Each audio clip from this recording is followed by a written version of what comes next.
Assalamualaikum warahmatullahi wabarakatuh. Hamdan wa syukranillah, salatu wassalamu ala rasulillah Sayyidina wa habibina Muhammad ibn Abdillah wa ala alihi wa sahbihi wa man walah, amma ba'du. Tulisan Kiai Wahab Ahmad tentang tuntutan yang gak nyambung. Termasuk di situ mengenai tuntutan adanya atau harus ada kitab nasab sejaman. Mari kita unboxing. Judulnya adalah tuntutan tidak nyambung. Pertama, dalam soal ketuhanan. Allah bukanlah jisim. Maksudnya Allah itu bukan fisik, bukan materi, bukan benda. Jadi kita ini jangan membayang-bayangkan Allah gimana, seperti apa, jangan. Lalu muncul kelompok ateis yang menuntut adanya bukti keberadaan Allah dengan menuntut ditunjukkannya sosok fisik Allah di mana, fotonya mana, dan seterusnya. Kalau gak ada foto dan gak ada sosok fisiknya, maka mereka menyimpulkan bahwa Tuhan gak ada, tapi hanya karangan. Jadi ini merupakan tuntutan somplak dan gak nyambung yang muncul dari orang-orang yang gak percaya Tuhan, yaitu kelompok ateis. Ya, mereka seperti itu. Ingin Allah itu diwujudkan dalam bentuk fisik. Lalu selanjutnya dalam soal hadis, transmisi atau penerusan hadis di masa awal adalah dengan sistem penyampaian dari mulut ke mulut, bukan dengan teks, melainkan dari mulut ke mulut. Lalu muncul orang-orang orientalis yang menuntut ditunjukkan teksnya mana atau mana catatannya. Kalau gak ada teksnya, gak ada catatannya di masa awal ya, maka mereka menyimpulkan bahwa hadisnya gak ada, tapi cuma karangan. Nah, itu kaum orientalis yang menuntut hadis itu harus berupa teks sedari awal. Jadi dikira bagi kaum orientalis hadis-hadis itu harus ditulis dari awal masa Rasulullah atau semasa dengan Rasulullah. Kemudian dalam soal nasab, silsilah nasab di masa awal ditetapkan itu melalui penerimaan masyarakat secara umum, bukan melalui catatan kitab. Lalu muncul seorang Wahabi bernama Mersukri dan Madrasah Imadiyah yang menuntut ditunjukkan catatan kitabnya mana. Kalau gak ada catatan kitabnya, maka mereka menyimpulkan bahwa nasabnya tidak ada, tapi karangan. Saya tambahi pencangkokan nasab. Begitu kata kelompok Imadiyah, bahwa Sayyid Ali bin Abu Bakar As-Sakron adalah pencangkok nasab. Itulah tuduhan keji gerombolan pembatal nasab terhadap leluhur Ba'alawi. Maka memang sekte Imadiyah ini sebagaimana maklum, mereka itu selalu menuntut adanya catatan di kitab sejaman untuk mau mengakui nasab habaib bersambung pada baginda Rasulullah SAW. Padahal faktanya sangat jarang, bahkan nyaris gak ada. Dalam semua jalur nasab seluruh orang di dunia ini, itu mesti ada kitab sejamannya. Maka logikanya, teori ajaran Imadiyah yang mengharuskan ada kitab catatan nasab sejaman, ini merupakan hal yang nggak mungkin bisa dipenuhi. Bahkan nyaris itu mustahil. Kalau boleh dibilang itu mengada-ngada, persyaratan yang mengada-ngada.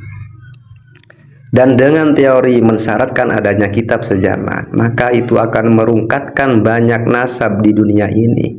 Gak cuma nasabnya habaib, bahkan hampir seluruh nasab siapapun, utamanya yang jauh ke atas. Nasab-nasab keturunan Rasulullah dari klan yang lain pun juga akan gugur atau rungkat dengan memakai teori Imadiyah ini, termasuk nasab Wali Songo ke atas. Cobalah Pak Imad dan para pentolannya itu nanti diminta mencari catatan kitab sejaman silsilah Wali Songo ke atas secara tertib ya, karena mereka selama ini mengaku-ngaku keturunan Nabi lewat jalur Wali Songo. Dan yang saya tahu, Naat atau Nakobah Ansab Aulia Tis'ah itu sampai sekarang nggak pernah mencari atau mengurus kitab-kitab sejaman yang dijadikan pijakan bersambungnya nasab Wali Songo kepada Rasulullah Sallallahu Alaihi Wasallam. Misalnya Wali Songo kalau ngambil dari jalur Musa Al-Kazim yang dianggap sampai ke Wali Songo atau Musa Al-Kazim ke atas sampai Rasulullah. Jadi Naat belum mengurusi ke sana. Dan kalaupun mau diurus ke atas sampai pada Rasulullah, kemungkinan besar itu sulit atau bahkan nggak bisa untuk menemukan catatan kitab sejaman. Seperti itu. Makanya Naat itu hanya fokus mengurus catatan atau manuskrip Duriyah Wali Songo ke bawah. Jadi akhirnya sekte Imadiyah ini akan merungkatkan banyak nasab Duriyah Rasulullah. Bahkan nyaris 100% semua Duriyah Rasulullah di dunia ini akan batal dengan teori ajaran Imadiyah. Selama ini teori Imadiyah yang pokok itu kan harus ada kitab nasab sejaman dan harus tes DNA. Lalu kalau ditanya tes DNA-nya Wali Songo ke atas apa? Haplogrupnya apa? Setahu saya kan nggak ada. Sejauh ini infonya kan cuma keturunan Wali Songo aja yang udah dites DNA. Itu pun cuma beberapa orang. Entah itu cocok dengan DNA-nya Wali Songo, saya juga belum tahu. Apalagi tes DNA Wali Songo ke atas, cocok nggak? Jadi coba pikir, kalau Anda mengikuti teori Imadiyah, semua nasab akan rancu dan membingungkan sekaligus menyulitkan. Bahkan akan gampang mentok nasab atau membatalkan nasab orang. Dan kalau dipikir-pikir lagi, nasab kita ini juga akan batal dengan teori Imadiyah ini. Contoh si Udin, beberapa mbahnya ke atas pasti zong catatannya. Gak mungkin ada catatan sejamannya semua. Pasti hanya dari mulut ke mulut dari awal itu. Dan si Udin juga belum melakukan tes DNA, serta orang tuanya juga gak pernah melakukan tes DNA. Apakah cocok dengan kakek-kakeknya, dan kakek-kakeknya cocok dengan kakek-kakeknya lagi terus ke atas? Kan belum. Masalahnya juga si Udin mau tes DNA, gak punya duit. Dan nanti si Udin mau ngaku ayahnya atau kakek-kakeknya, itu juga takut karena bisa jadi ada yang tanya nanti, mana bukti DNA-nya?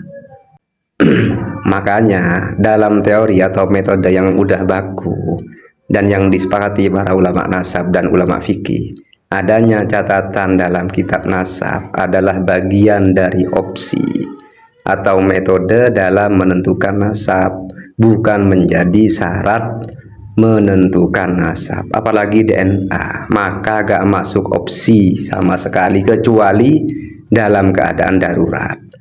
Jadi ajaran dalam sekte Imadiyah ini sudah sangat melenceng dari kaidah baku tentang ilmu nasab. Tapi pertanyaannya, apakah teori Imadiyah ini maksudnya itu bersifat opsional? Artinya boleh memilih antara catatan nasab yang sama saja atau tes DNA aja. Jadi maksud saya, kalau ada catatan nasab sejamannya, meskipun DNA-nya gak nyambung, maka nasabnya sah. Terus, misal gak ada catatan nasab sejamannya, tapi DNA-nya nyambung, maka juga bisa sah. Atau harus kedua-duanya, harus ada kitab sejamannya, harus ada DNA-nya, harus nyambung. Gimana? Gimana follower-followernya Pak Imad ini? Ada yang bisa jawab gak? Jadi itulah yang bisa saya sampaikan dari status Facebooknya Kiai Wahab Ahmad. Semoga ini bermanfaat.